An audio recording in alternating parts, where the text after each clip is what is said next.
Big 12 Go Home. I'm Brandon Shanahan, joined as always by Iowa broadcasting legend Drew Russell.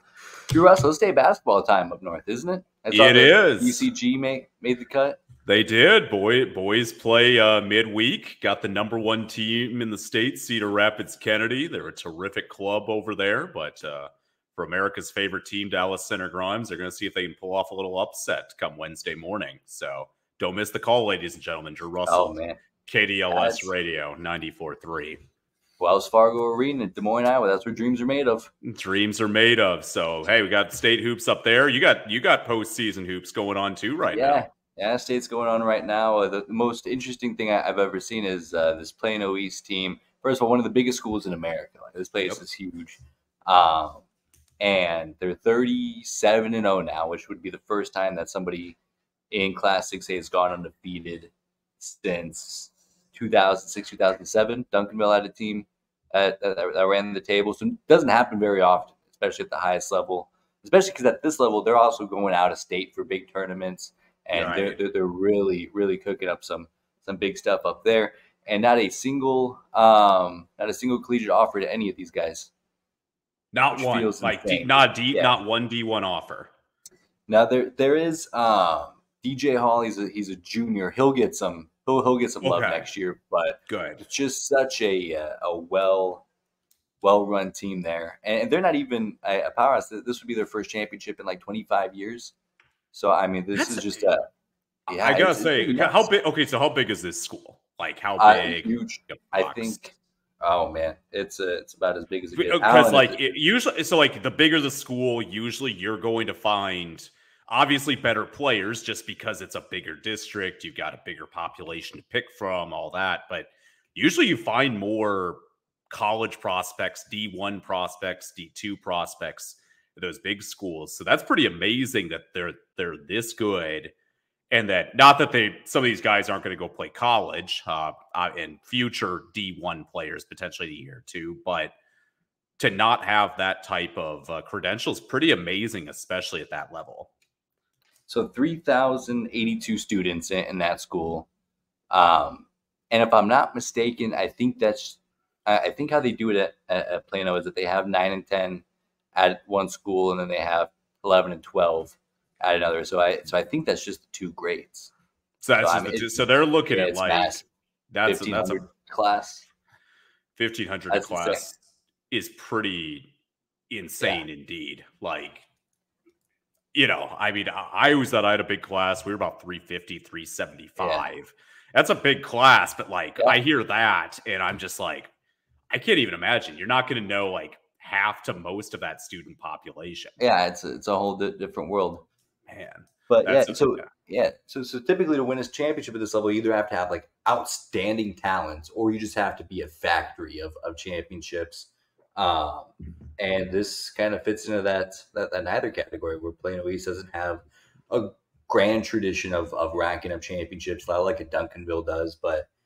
And so far no D1, no offers in general to any of these guys, which is insane. But these guys have been playing together for so long, you can just feel it. And I've gotten to do a few of their games this year. Oh man, it's just such a deep, lots of good. Yeah. Very little bad. And then you get DJ Hall. He's going to be great. He'll be playing D1 hoops. But those type of teams are I think those are the funnest teams to cover. Because, like, I mean, if you get a team that wins year in, year out, obviously it's a blast to cover, easy to if you're doing play-by-play or whatever type of coverage, winning teams are always easier to cover. But like, they just kind of expect to win. It's not like, wow, we're actually here. Wow, all this. Like, those teams that aren't expected to make it or make it in an unconventional path, those are the funnest teams to cover. Yeah. There's no question about it. Yeah, and just the energy around this team is something insane. Like, I got to do a couple of like Duncanville football games, and they're a rising power. They've been to 4 straight championships at the highest classification. They got D1 guys everywhere on that team. It's insane. But you're around them, and it's a different energy than this Plano East team, where everybody knows what they have is special. Everybody knows that it's this is their time, and everybody sees the mission and sees it falling into place right in front of their eyes. Real cool stuff. Pretty awesome. No, and this time of year, it's just a blast to cover any type of state basketball. The winner go home mentality, the environment, it's different. I mean, regular season's amazing. Postseason, there is just that added pressure, and it's 32 minutes of anything can happen. And whether it's fair or not, a lot of people are going to remember what happens in that postseason more than that regular season. Yeah. And whether that's fair or not, I mean, but that's what they're going to remember. That's what makes these games so fun and memorable too. Without a doubt. Man. Lots of good stuff going on here. I do have to share some stuff. The sub counter hadn't changed from weekend to week out. Still Levante David at 4. Just couldn't keep up with the grind, Drew Russell. Hey, you know what happens, Brandon? In fact, man, I'm not keeping up at your pace, but I did have a Jimmy John sub last week sometime. I can't remember what day. And I'll tell you what, you have your go-to sub. I've got my country club sub that I just love the country club because the name is electric. Hope to join one day. And two, it's a heck of a sub. But Jimmy John's, ladies and gentlemen, all the free press right here. Go Big 12, go home. Right here, right now. Oh, wait a minute. I see something here. Oh, it's let's see here. Oh, wait. Uh-oh. Yeah, I did have. I'll go a whole week without Jimmy John's. Get out of here, Drew Russell.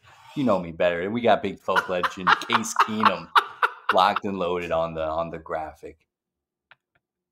Yeah, I feel like you got to put the busted on my, right, because I absolutely was like, dang, I'm really surprised. Brandon Shanahan, this guy is always hammering. I was like, did I really have to? And no, I was really proud of the one sub I had last week. And this man just goes out here and triples that number on me. That's on me, ladies and gentlemen. I know better. Brandon, you're not going to get me again.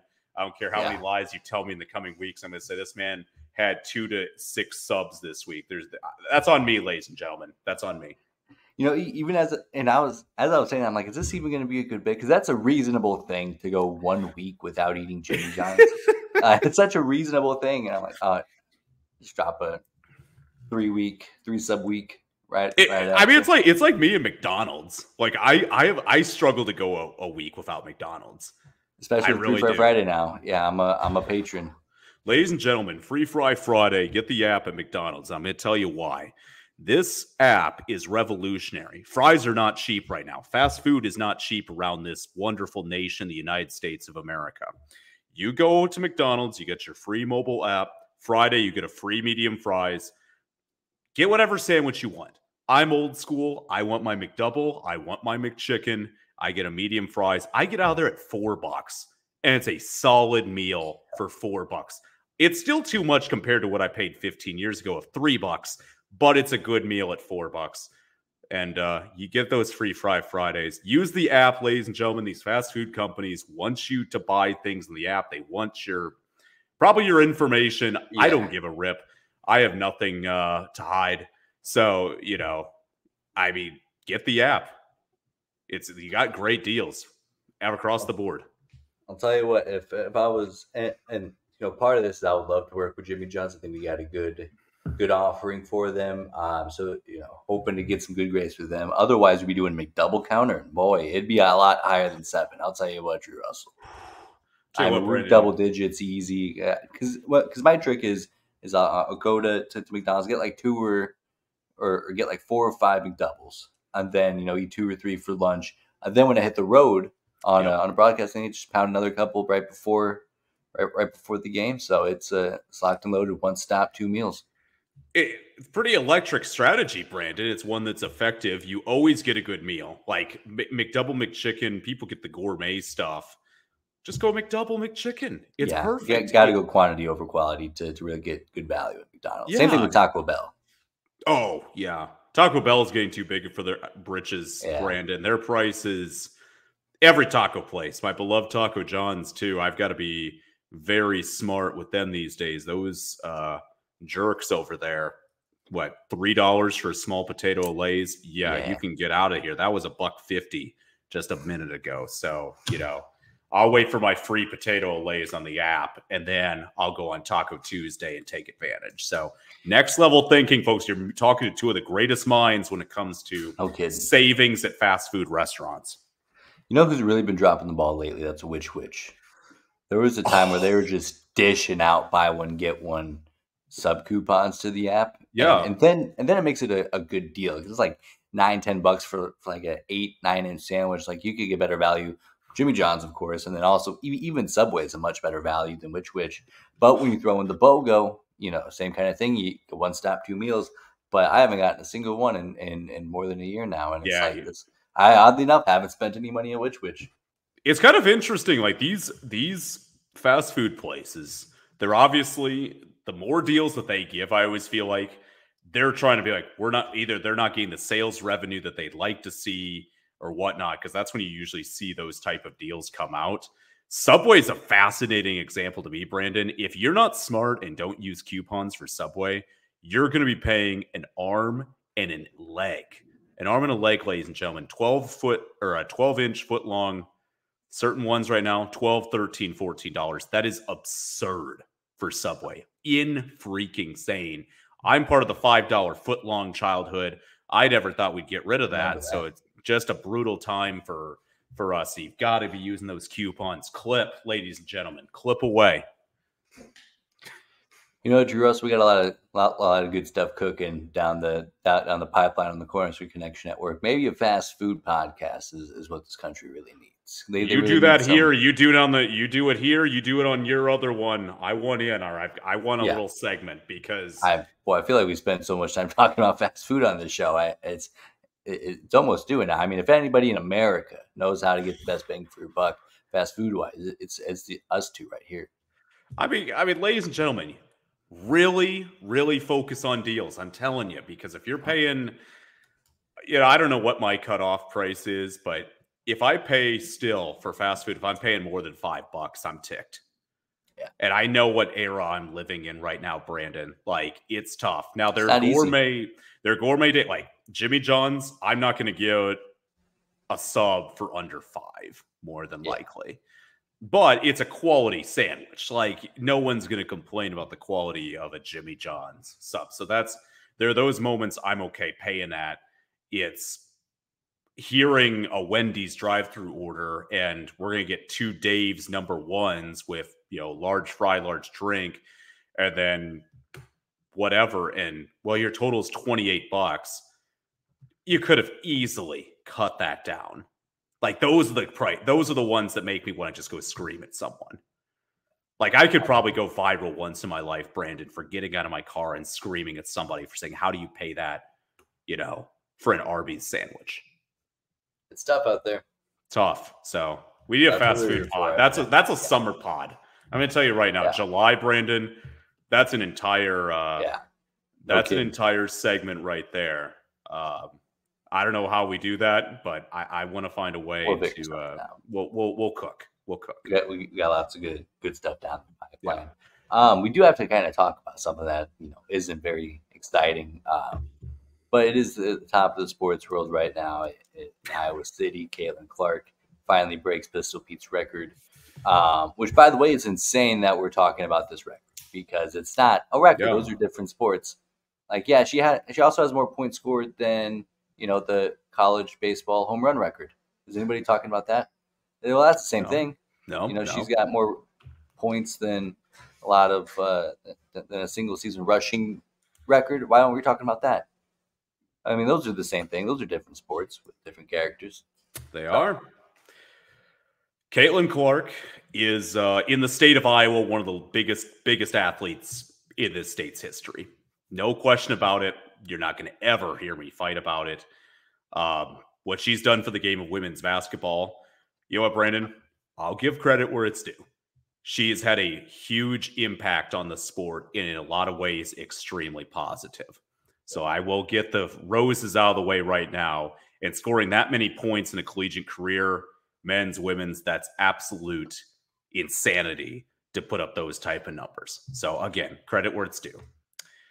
That said, the way the record was broken yesterday, Brandon, we could not have asked for a better script. Was that not just poetry in motion right in front of us, how that was broken? It was like the crowd was excited, and yet they couldn't let out a big scream because it was a technical free throw off of a bump from the opposing player. It was poetry.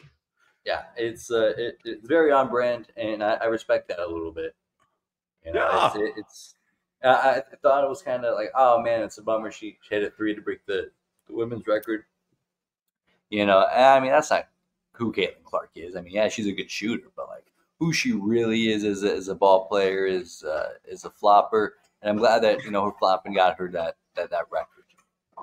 It literally was on brand to a T when it comes to the Caitlin Clark game itself. And how she broke the record for the women's game or the women's all-time sport that she actually plays. Right. That, she hit a long three contested. Was impressive. Like, that was a heck of a shot. Yeah, that was a great shot. And it was on brand on that shot, too. She's hit some crazy shots in her career. It was also on brand for this one, too, ladies and gentlemen. And I'm issuing a decree to the referees come Big Ten and then the NCAA tourney. Don't fall for it. Do not fall. If you see the head jilt, if you see the flop, and this isn't just her, this is just the Iowa women's team. This is for across the board, women's tournament, men's tournament. Don't fall for it. We've got too many people flopping on this earth. Unless you see a big swing taken, don't be calling any of that.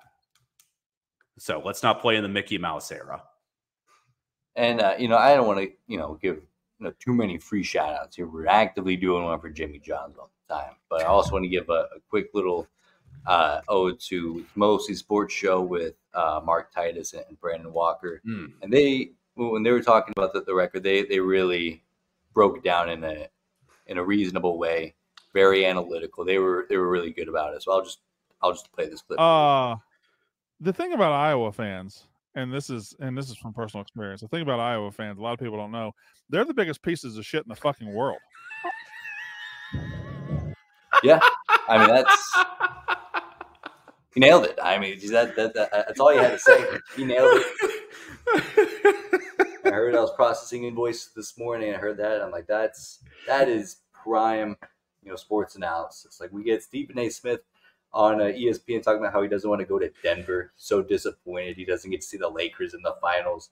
He has to go to the third world country of Denver, Colorado, and then you turn on the Mostly Sports Show and we get that good analysis by Brandon Walker. So shout out to him. I mean, how am I going to disagree, Brandon? I mean, I see it all the time, and Iowa fans should be proud of what this crowd and team has done. I also want to say Brandon is a sheer Iowa State fan.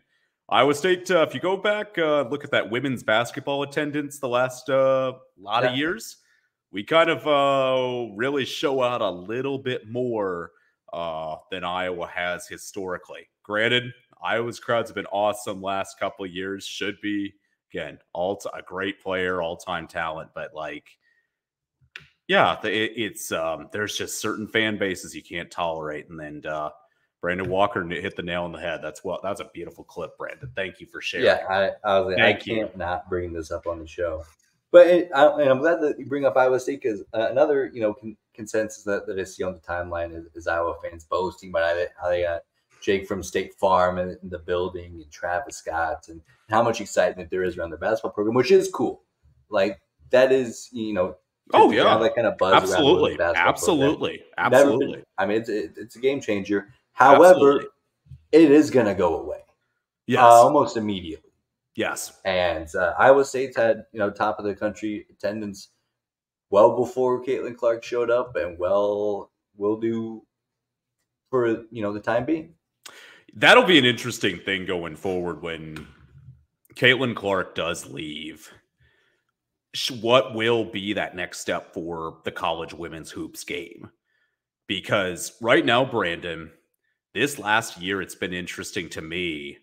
I've talked to a lot of people about this. We've brought it up a little bit on this show, but we haven't dug deep. There are more, in my opinion, recognizable women's college basketball players right now. If you just take a kind of a more generic nationwide poll compared to the men's game. If I said and I'm saying hyper random, people who do not follow sports or don't really, they're not in the day-to-day know. if I said name 5 college men's players right now, you know, you and I could just name them like that. But to the average everyday person, what are they going to say? Maybe they might know LeBron James kid. Bronny James maybe is somebody. They might know Zach Edey. Maybe. I don't know. But if you asked, like, hey, name like a couple women's players, I bet Caitlin Clark is named in a decent amount of those conversations. Absolutely. I bet and Angel Reese, I mean, just because of the whole deal last spring, I think that's a name that definitely has stood out and stuck with a lot of people.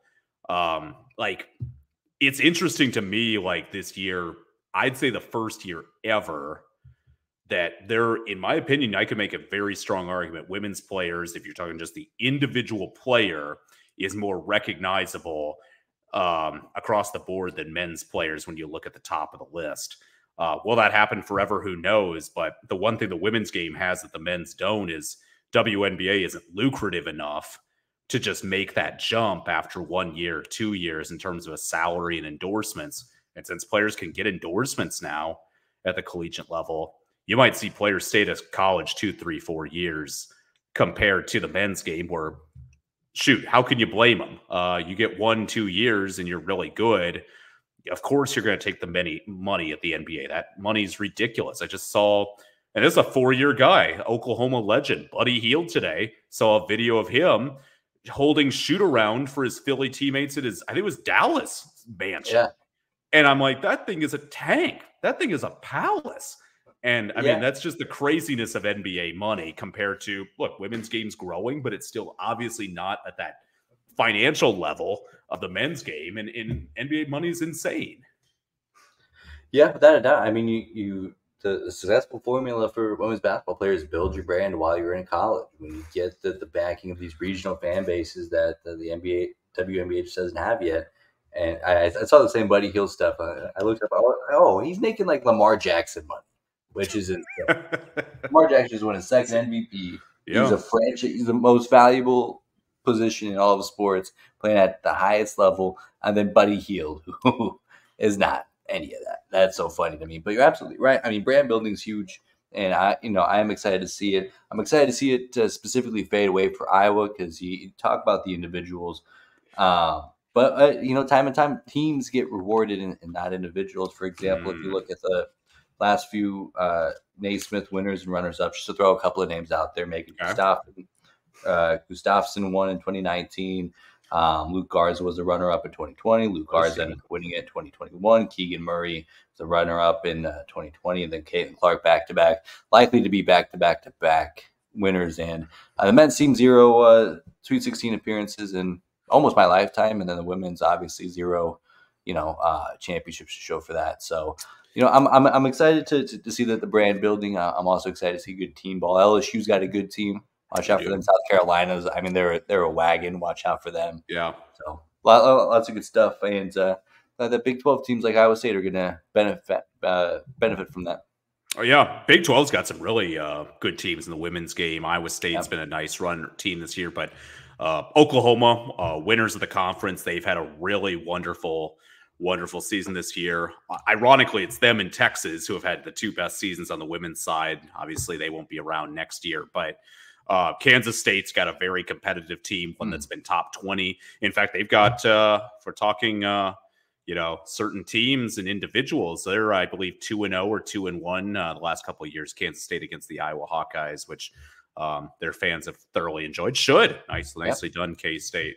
But Big 12 is definitely going to be an interesting contender in the women's game. Obviously, the men's game we'll get to in a minute because there are multiple potential Final Four and definitely a national championship contender, maybe a couple. But women's game, they'll compete. But we'll see. But women's tournament, Brandon, I got to hand it to, I'd say the last 5 years, 10 years, there is no question, definitely been more interest, in my opinion, in the women's game. I've definitely heard it a little more just in daily sports conversations. I've gotten texts the last 2 years on, mostly Caitlin Clark, but various women's players or games or all that or ridiculous endings. So it shows they are building a brand. You're absolutely right. And the key is finding exposure, and they're kind of getting that right now, which is great. So it should be a great women's tournament this year.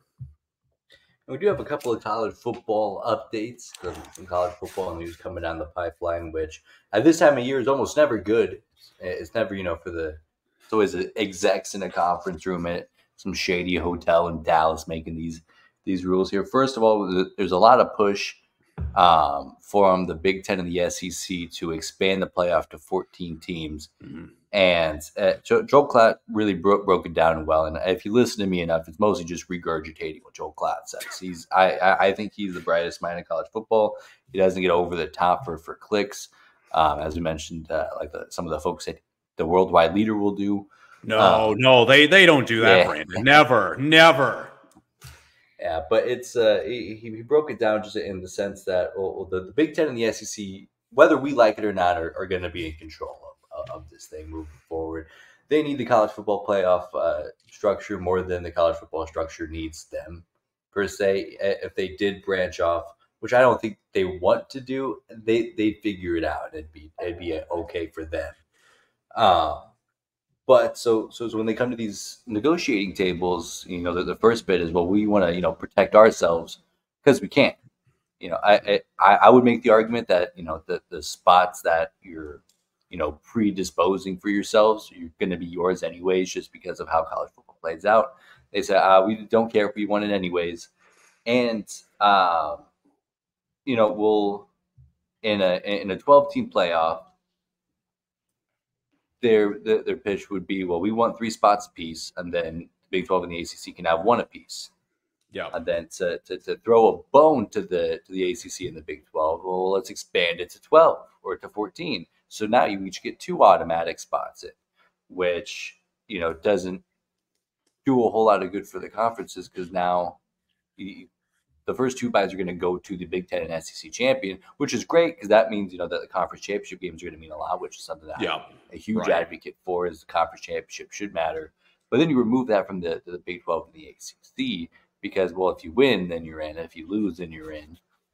And then Joel Klatt mentioned a scenario where you add another round of home games on campus that could incentivize the winner of those conferences, but it's all bad. I'm starting to lose faith that things are going to work out well. For 12, and I said this from the get-go, 12 and how they did it seems so perfect because the buys incentivize greatness in the regular season and incentivizes conference championships, and then it trickles down. If conference championship games matter, the regular season matters so much more because now you have a bigger pool of teams who have a shot at the playoff through winning their conference.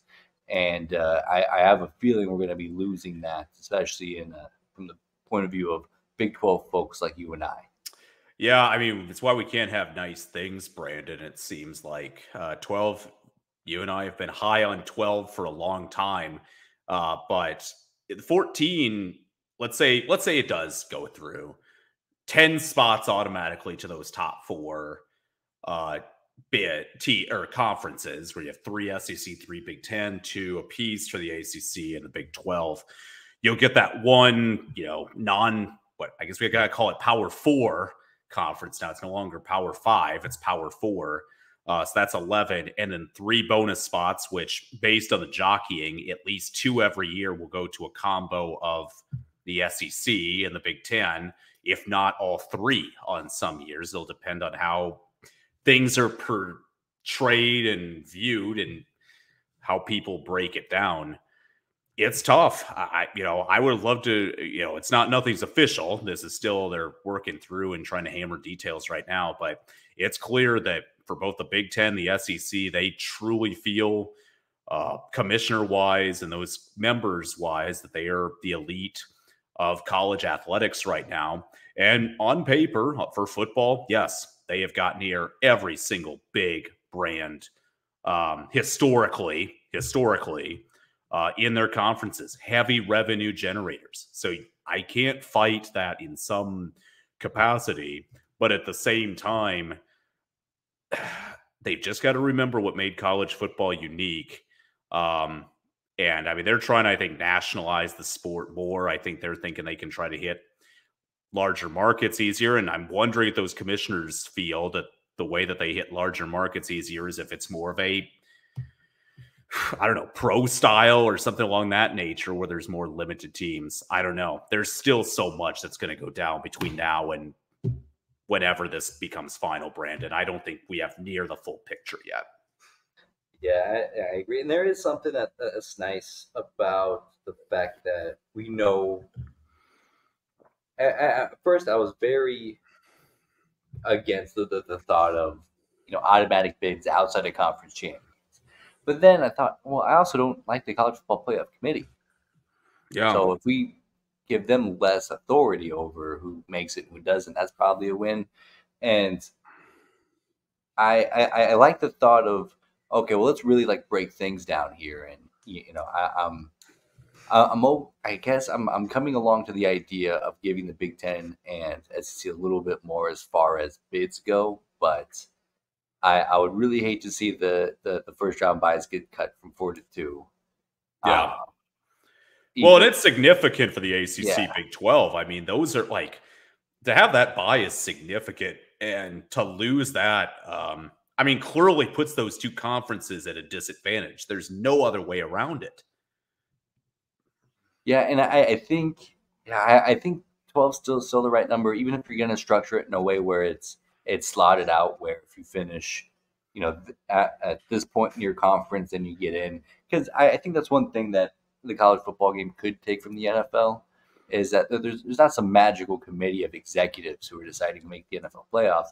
Even in the situation where it's like the non-division winners and the wild card spots, there's criteria for that, and there's no wishy-washiness, no funky computer algorithm. It's just ball, and yes. I think that I'm coming around to that idea a lot. But boy, those buys are really important to me, Drew. Yeah. So even if that just means that the Big 12 and ACC get just one automatic bid as opposed to 3 from the Big 12, Big 10, and SEC. No, exactly. Well, and I think it's the conference championship games I mean, you're dead right. Like for that SEC and Big 10 especially, because I think I'm going to be honest, Brandon, on paper next year with the 12 teams, the 4 automatic buys, one's to each conference. Look, I'm not necessarily going to fight that potentially the Big 10 runner-up in the conference championship game or the SEC runner-up, they very well could be better than the ACC champion or the Big 12 champion. The game has to be played, of course, but it's not crazy. That said, like, they can find a way to play through it. They didn't win their conference championship, but you get a first-round game at home. Win it. If you get matched up with one of those two teams, go win and prove that you're better. And the fact that they're hurting that, you're dead right. I'm looking kind of through rose-colored glasses a little bit and saying, hey, good for the Big 12 to get a bonus team in there automatically. Because I'm sure there are years, I'd be a little nervous if they try to shortchange them or say, let's load it up with SEC teams. Hey, this team's 8-4. But boy, they played such a tough schedule. And boy, if this just happened, like, let's put them in as an 11 or 12 seed. Do I think that's crazy? Not even remotely. So part of me is kind of happy in a weird way that, hey, at least they'll get another guaranteed team in. But you're dead right. Like, the loss of a bye and devaluing, I mean, they're devaluing 2 conference championship games in the Big 10 and the ACC. Like, for the Big 10, or excuse me, the Big 12 and the ACC, Big 10 and SEC, that incentive's still there of, hey, we win our conference championship. Yeah. My God, we get a bye. We're in good shape. We're a 1 or a 2 seed. We're in good shape. I wouldn't blame a coach if these two teams are facing off in a Big 12 or ACC championship game, and the coaches say, well, we're not really going to play it. Like, we're going to put in our reserves. It'd be like a Florida State situation all over again in their bowl game this year. I could see that easily happening. And that devalues the conference championship game. That hurts revenue. Less eyeballs will watch because what's the point? Both these teams are going to make it. That is significantly bad for the Big 12. So even though rose-colored glasses for me might say, hey, good, they get an extra team, this is still way more bad than good because it devalues the conference championship game, Brandon. That takes revenue out of the Big 12's pocket if they're not selling as much ad space. it's a lot of negatives, and I think they do have to fight it strongly. Them and the ACC and the rest of college football. It might not matter in the end, but they've got to fight it. Yeah, and I think the thing that gets me so just grabs my gears so much about this is that you're giving the Big Ten and the SEC an advantage competitively for non-competitive reasons. Because here's the deal, Drew Russell. If the way that things are going to shake out most years, the Big Ten and the SEC would get those top two seeds and those two buys and get a whole gaggle of teams into the playoff. Penn State, Ole Miss, those teams are continuously going to be turning out. Missouri, unfortunately, is going to, No. Eli's going to go sinking swim soon, Brandon. Drinkwitz, he's a flash in the pan. You heard it here first. You heard it here first. Eli Drinkwitz, flash in the pan. We saw what happened with Coach Gates this year in basketball for Mizzou. I heard Mizzou basketball is back. How many wins do they have in the SEC, Brandon, this year in basketball? Do you have any idea? I have no idea. I'll give you a hint. I'll give you a hint based on their conference wins this season. Conference wins. Yeah, there you go. You can figure out that goose egg for yourself. Just a quick sidebar. I saw somebody on Twitter banging the table that Nebraska shouldn't get into the tournament because they only have 2 road wins in the conference, which is true. That is objectively true. But then the person he was arguing with asked, all right, well, then who should be in over Nebraska? And he said, well, Ohio State. Ohio State only has 1 road win in the Big 12 either. So it's the internet's a funny place. The internet is a bizarre place, and even though I'm still low-key hurt that I see the Nebraska N on his shirt, shout out to Fred Hoiberg at Nebraska. He's done an outstanding job this year, and it's gonna be good to see some Hoieball back in the NCAA tournament. I've been bombarding Brandon with awful videos from YouTube 10 years ago that I pray he isn't watching because I love him to death. Hoieball lives forever, man. Hoieball lives forever.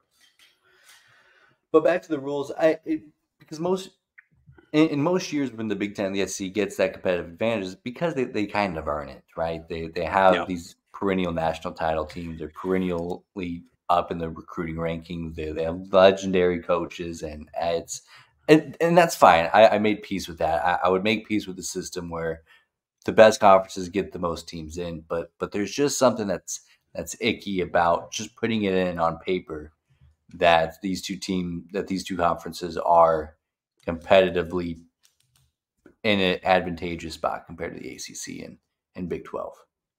Yeah.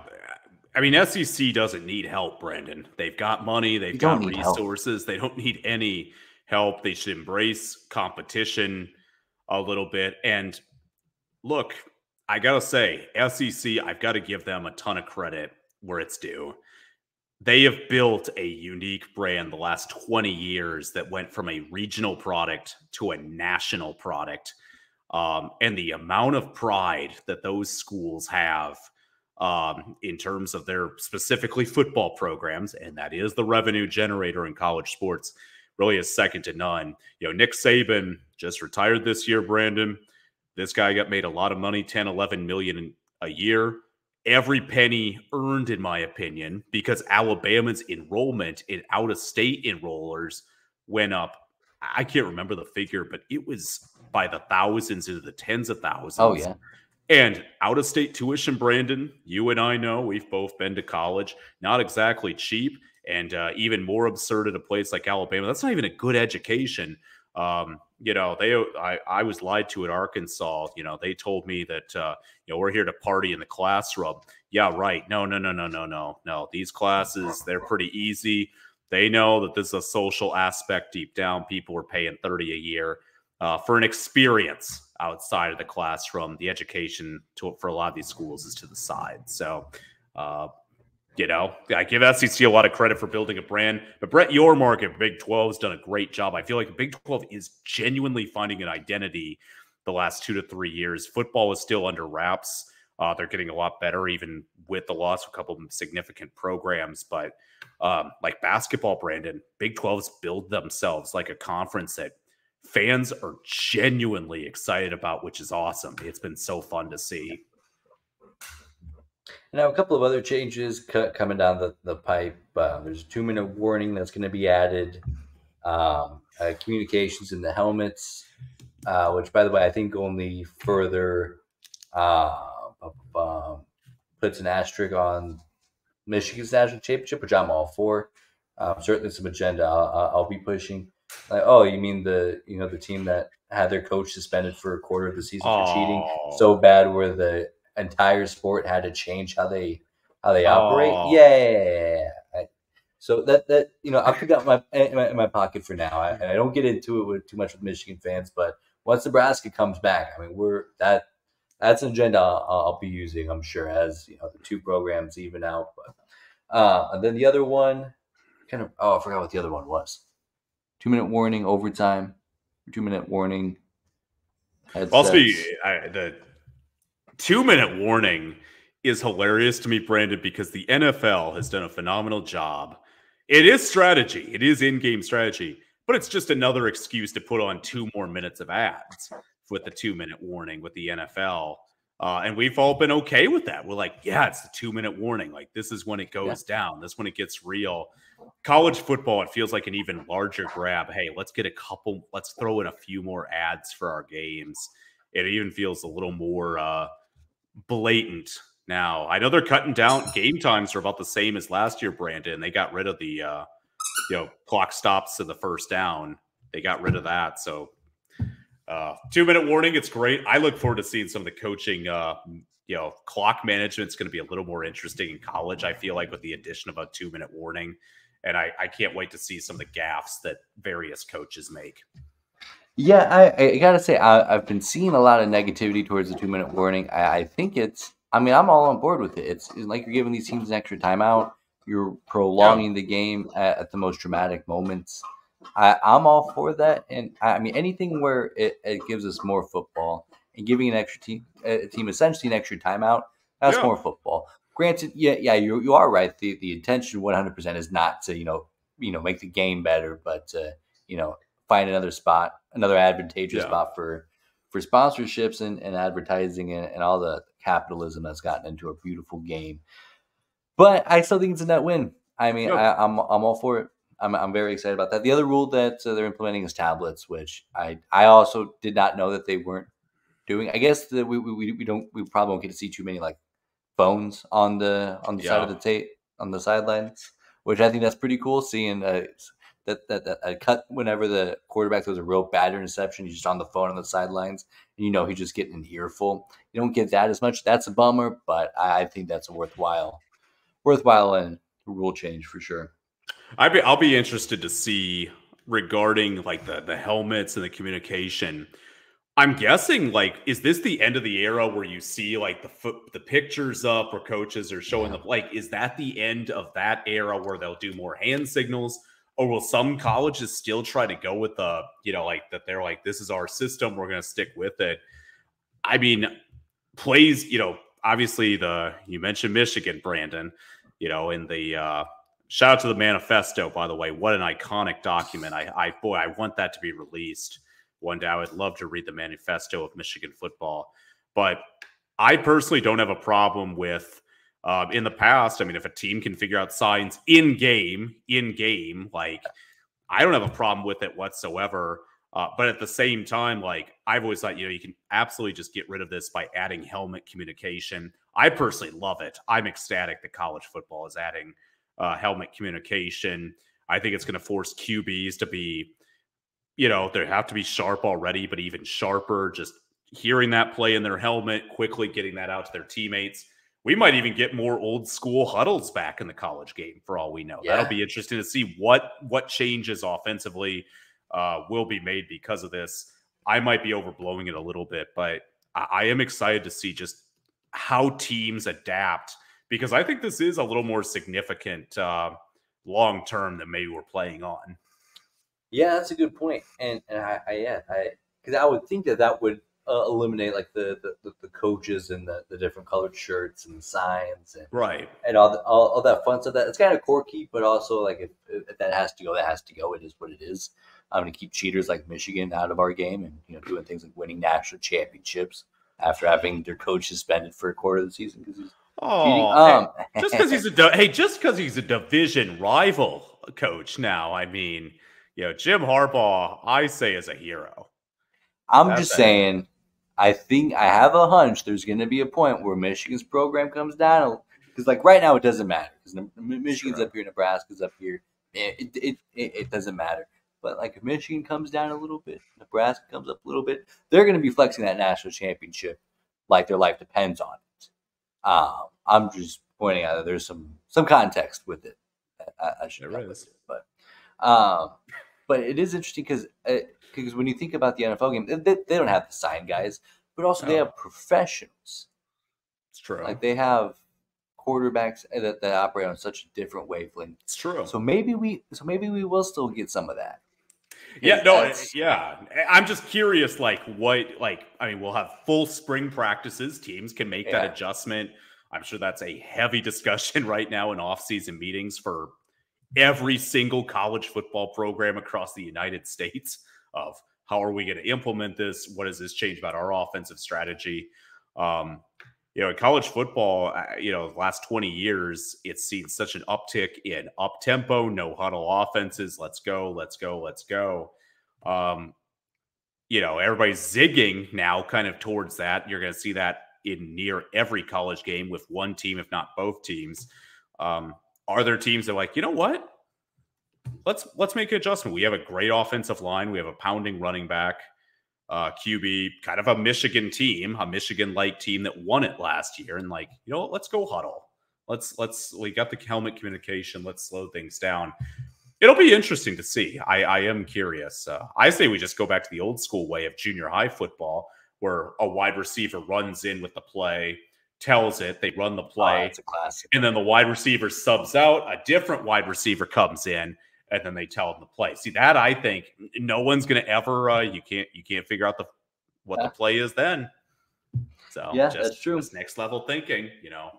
Hire me, ladies and gentlemen. Full circle. I'm open to hire. As a grad assistant, these are the winning ideas I have right here.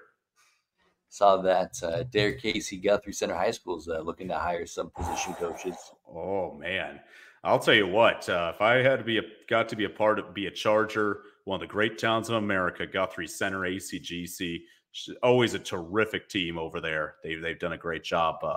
Brandon, home of goats as well. They've got an iconic radio personality over there. A guy named Larry Brandt, still on the air mornings. Go to Guthrie County, that's for sure. The goat of Guthrie County, absolutely a phenomenal man. Love that Larry Brandt got the shout out today. Had to. But we'll see. The rule changes are really exciting, Brandon. I'm how teams react. I think is going to be interesting. And if you're a fan of college football, you better like change right now, because if you don't, then get out. I still think this is an exciting product. It's a great product. But there are definitely some concerns, rightfully so. I've got concerns of the game going forward, but you better embrace change. And a lot of the change that we've had throughout these last many years now, maybe initially we're like, there's no way it's going to ruin the game, etc. It turned out it was okay. In fact, maybe it even enhanced the game a little bit. I'm not saying that's going to happen here with everything across the board, but embrace it. It's still a beautiful game. There's still a lot of passion. There's still, ticket prices have gone up across the board. Like attendance numbers are up. It seems even student sections are better. It seems the last couple of years compared to, previous few where it felt like less people were going to games. So these are all positive things, and it's still a great sport.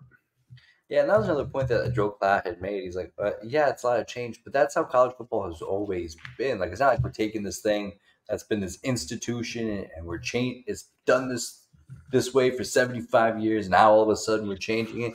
It's always been so fluid, and you're absolutely right. A lot of the changes have been for the better. The playoff, I think, has been for the better. The bowl, the BCS system at the time was what was the right move, and so on and so forth. So I think there's still a lot of good to be had, even as catastrophic as that may sound on the show. Yeah, we don't want to start waving the white flag or say, hey, we got a nuclear alert. we've got nothing to fear. Like, there are definitely some things we've got to, maybe be a little bit worried about, but, change is going to happen. I'm sure the first time that the forward pass was used on a regular basis, there was some angry columnist back in the 40s and 50s that was, I'm sure one article was written in this country about how this is bad for college sports. I'm sure the first time that, year-round practices were occurring, or nicer facilities were being built, or maybe even the initial super conference. I'm sure Penn State fans, there were a lot of them furious that they left their independence back in the early 90s for Big Ten football. That turned out to be a pretty smart decision some 30 years later. So you got to embrace change and be open to change. Not just, that's the game of life, ladies and gentlemen, but especially in college football right now, you've got to embrace it.